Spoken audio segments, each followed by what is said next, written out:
reminds me of Elder John Fisher. And then he started to write John Fisher's name and caught himself there. Hallelujah. In our memory. Yes, I understand, but I'm not at all offended because I love my brother. Hallelujah.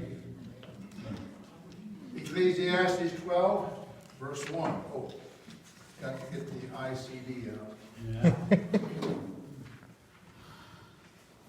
Remember now thy Creator in the days of thy youth, while the evil days come not, for the years draw nigh, and thou shalt say, I had no pleasure in them. I was born in 1947. That's a long time ago, And growing up in the 1950s, I can attest that I did not know very many evil days. It may well be because my parents shielded myself and my brother from the evil that even then was working privily. You know, that's what the scripture talks about. In Mishlei or Proverbs chapter 1 talks about, you know, the evil lurking privily around the corner. And I think that's the reason why we are given the instruction in Ephesians chapter 5 to be circumspect, you know.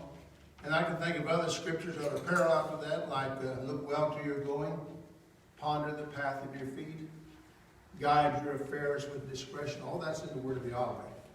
And the day in which we live, that is more paramount now than it was back in the 1950s, I assure you. We've talked about that, but it's all right, because remember what I said last evening? The whole purpose of this is to stir up your minds by way of remembrance, and hopefully they are pure minds.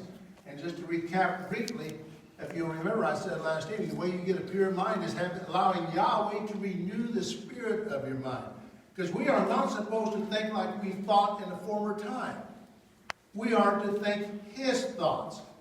So that when we read Isaiah 55 verse 8, we can say, indeed, thy ways have become our ways, and thy thoughts have become our thoughts. Right?